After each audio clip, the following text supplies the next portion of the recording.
the President of the CII, Dr. Naushad Forbes, the incoming President, Shobna Ji, Shri Rakesh Vittal, Shri Chandrajit Banerjee, ladies and gentlemen,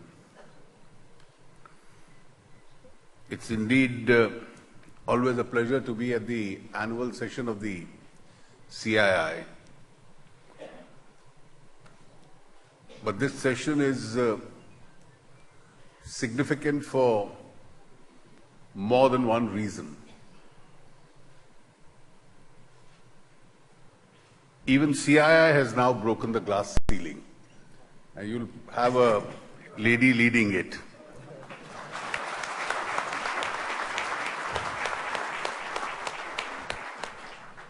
At least in this matter, Dr. Forbes will not grudge my saying that you are behind many other institutions.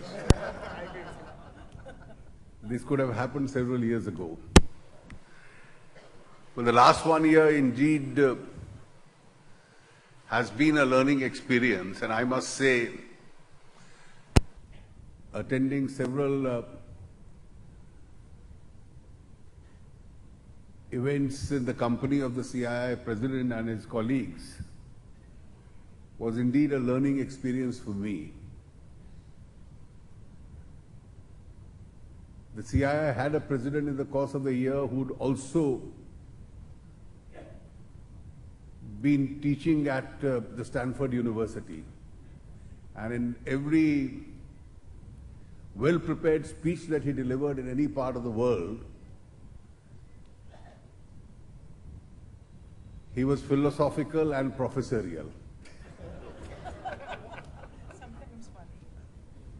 I think his contribution in the course of the year to the discourse of policy formulation indeed was very significant.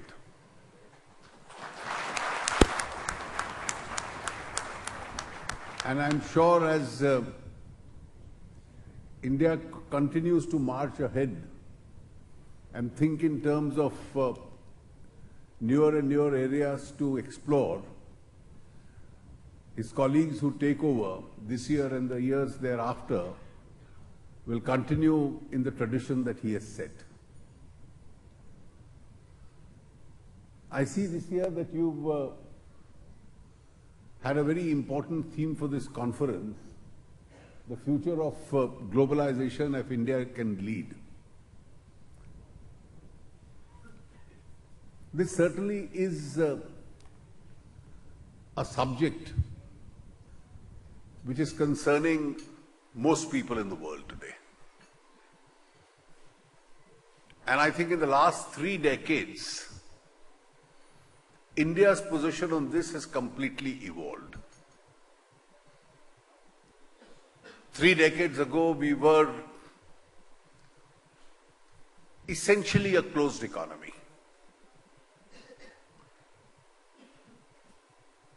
If you now look back even at the domestic liberalization which started in 1991,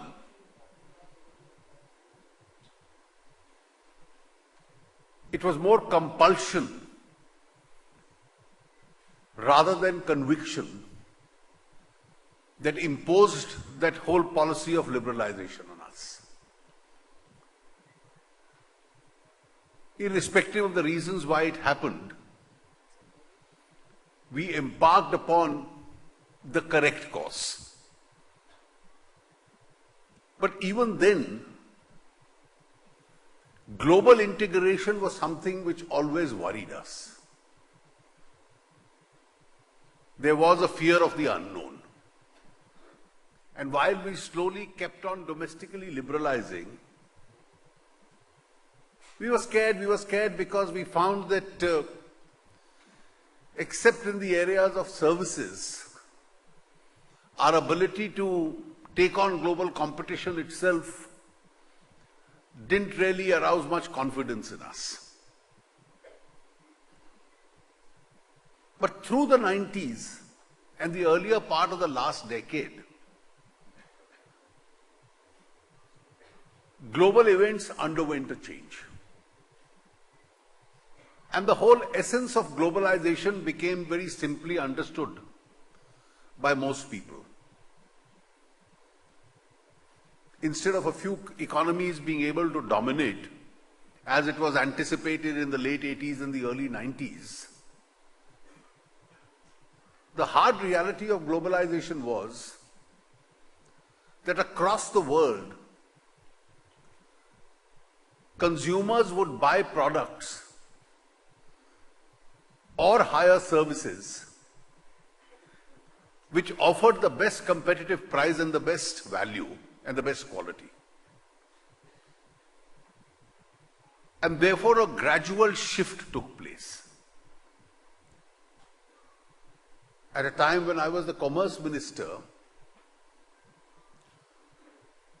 I could subtly see a change, even at the various multilateral forums,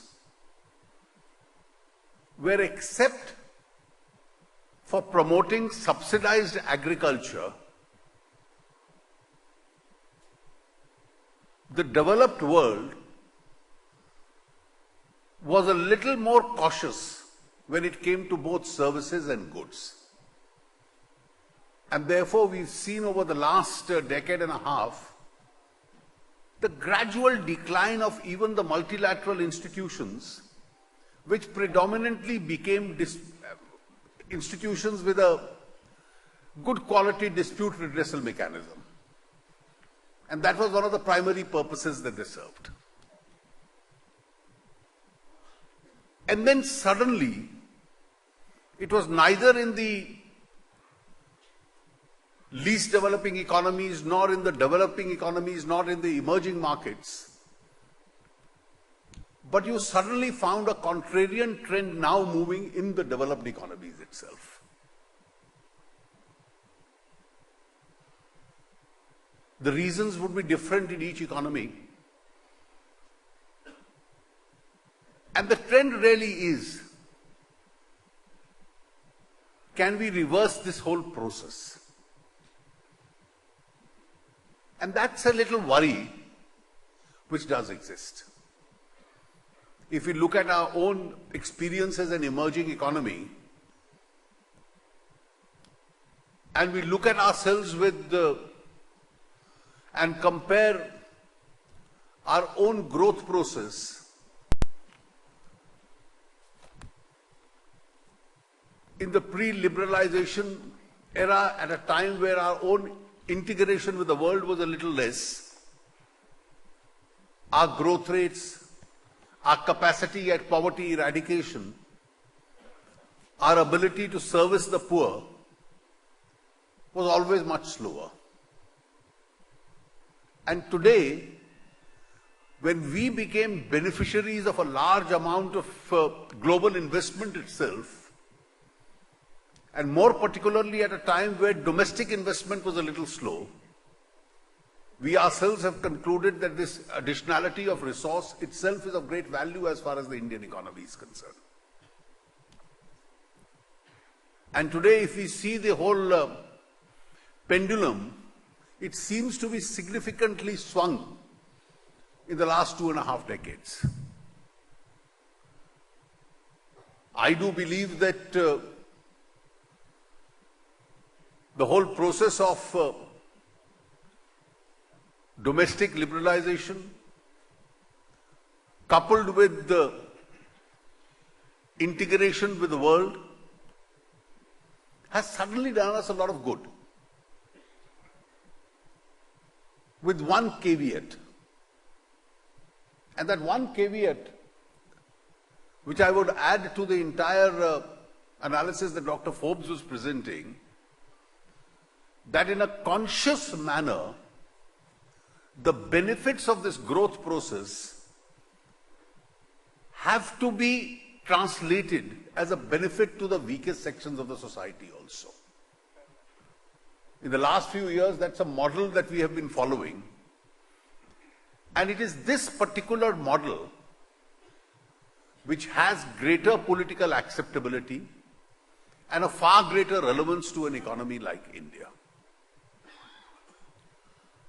How much will this entire trend in developed economies continue is a question for everyone to ponder and debate. After the Brexit, I am encouraged by the fact that leaders of the government in the United Kingdom have been saying that please don't confuse Brexit as any form of protectionism. In fact, in a post-Brexit Britain, they anticipate not only a greater engagement with the European Union, but also a greater engagement with the rest of the world itself. And they're particularly looking at far greater involvement as far as India is concerned. In the United States, a question has already arisen that whether US corporations would be compelled to buy products which are costlier, and whether they'd be compelled to hire professionals or engage services which are relatively costlier.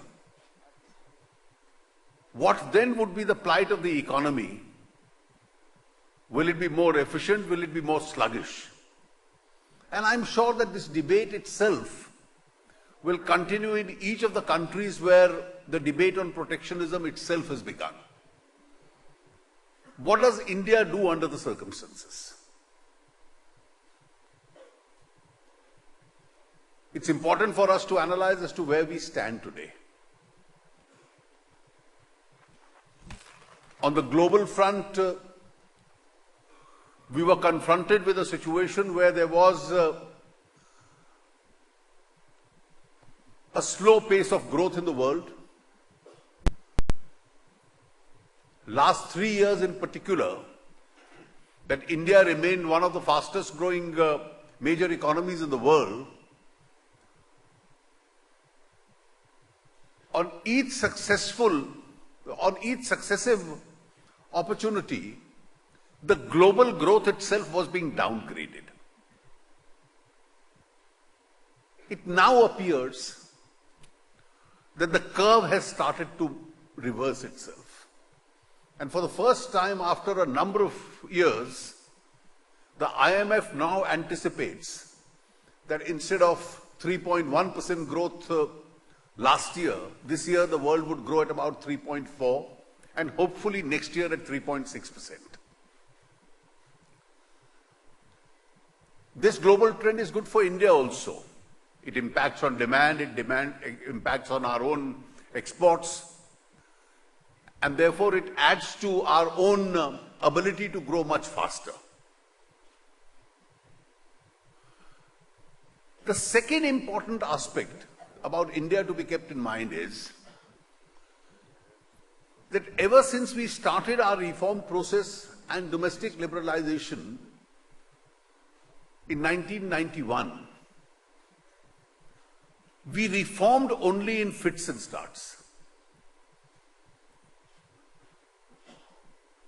I think that trend is now changing. The aspirational section in Indian society has expanded far more.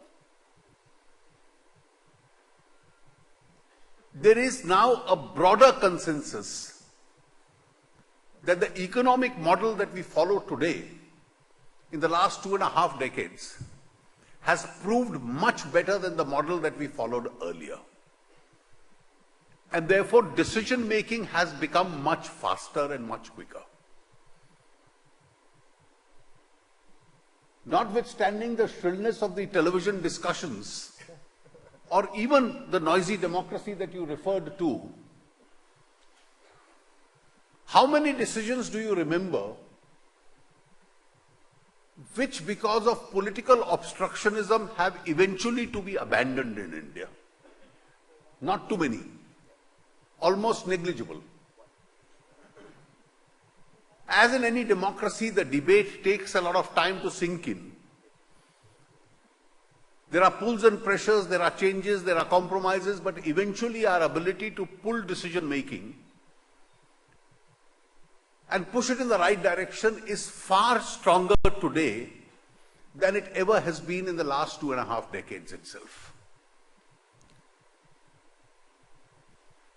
The states have become more aspirational, and therefore all the states and their investment summits that you go to may not yield 100% investment which is promised in all those MOUs, but it's a very powerful expression of intention by the states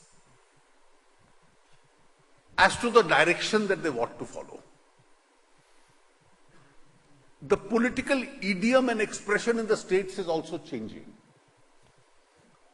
Their civil servants, their politicians, their policy makers are all speaking the language of better infrastructure, more amenities in the rural areas, better poverty alleviation schemes, more investments being attracted into the states, and to whether that region itself has a better ability to attract and deliver in terms of investment than its competing regions. And therefore, 3 years ago, when we had improved upon the expression of cooperative federalism by saying it's now going to become competitive federalism, we are actually now seeing it state after state in action. A lot of very important decisions eventually have been taken unanimously. And I suspect one of the reasons for forcing that unanimity or a larger consensus on the decisions is the pressure of public opinion that most of these are decisions which are intended to take the country in the correct direction. So after the entire debate, the Constitution Amendment on the GST was passed by both houses of Parliament unanimously. In the GST Council, in the 14 meetings I have had so far, I have never had to resort to a vote even once. And therefore, all states representing different political complexions, in all these legislations, have all agreed. And I can tell you, Dr. Forbes, profit is not a bad word. Profiteering is not a bad word.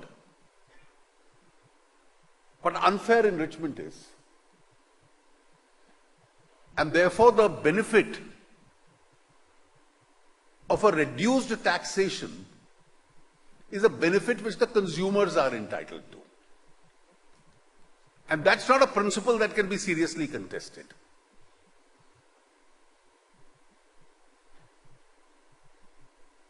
We now have a stage in the GST where, after the passage of the Constitution Amendment and the laws, we have the entire set of rules and regulations which have been approved.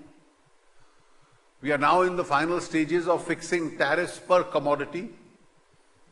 The formula under which it is to be done has also been explained, and therefore nobody really is going to be taken by surprise. It's not going to be very significantly different. I think the last few years have seen several significant changes. The opening out of many more sectors, the simplification of the process of attracting investment. I am now in the final stages of doing away with the FIPB because 90% of the investment into India in any case comes under the automatic rule. So for the balance 10%, do we need multiple forums to give multiple approvals, or do we need just one forum in a concerned ministry? The process of ease of doing business, the process of eliminating all governmental discretions and resorting to a market mechanism in allocation of all resources. Now that is one decision which has enabled that none of you has to visit either the North Block or the South Block.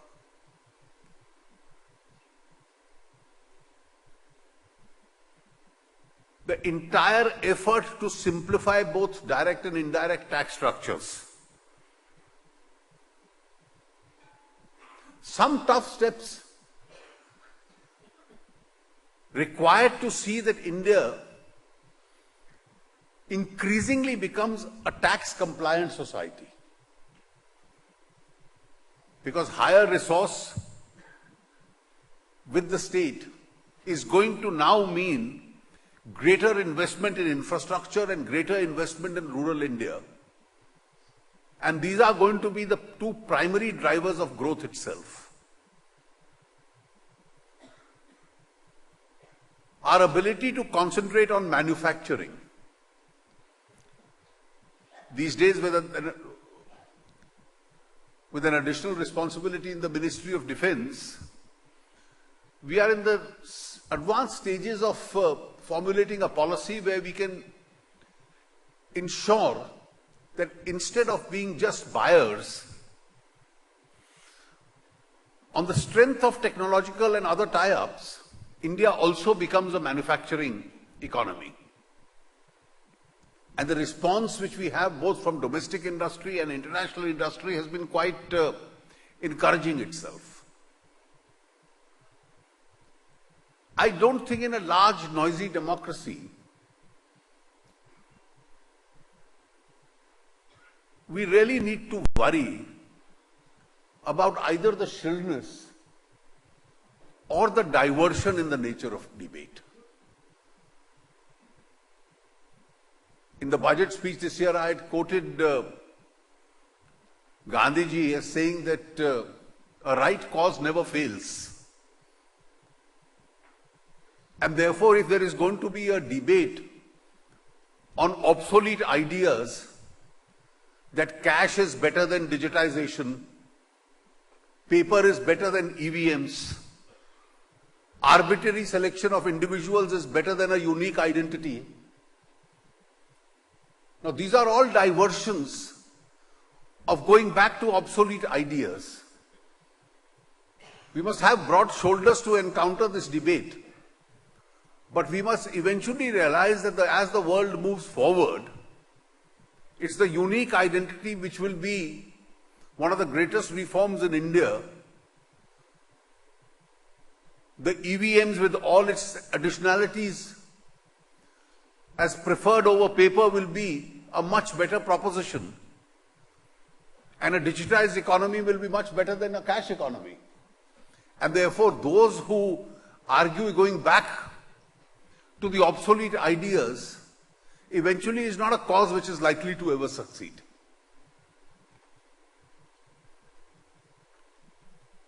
I think in the context of globalization, we have a large market, we have a large human resource. India over the last few years has shown a greater ability to reform, bring structural reforms, at times even courageous reforms which others have not endeavored to move on. We've benefited both from domestic liberalization as also in areas where we've integrated ourselves. We are trying to create a model in which we grow faster and the benefits of the growth itself can be transferred to the poorest in the society so that we are able to eliminate poverty. And if for 3 years in a row we can be amongst the fastest growing economies in the world, I think we go back to what I analyzed as our ability to provide services is certainly unquestioned, which is better than most other economies. Can we improve our ability on manufacturing? That's where we have a lot of distance to cover. The CII, I understand, originally was the confederation of the manufacturing industry itself. And I'm sure the role of the Indian industry in this area is going to be very significant. I do believe that this entire confusion on the subject that prevails in the world at least doesn't prevail in India. We don't hear voices of protectionism in India that we hear elsewhere. Some of the voices which were heard in the past, I think, have also realized that India is benefiting from the faster growth process rather than the earlier model that we have followed. And I do believe that in the direction we've taken, the policy formulation that we do, the CII will contribute its very best in improving upon the Indian model. Thank you very much, Dr. Forbes, for having provided a leadership in the course of the year. It was indeed a pleasure working with you, and I'm sure your successors would endeavor to improve upon all the efforts that you do put in. I wish you and your colleagues the very best at the CII. Thank you.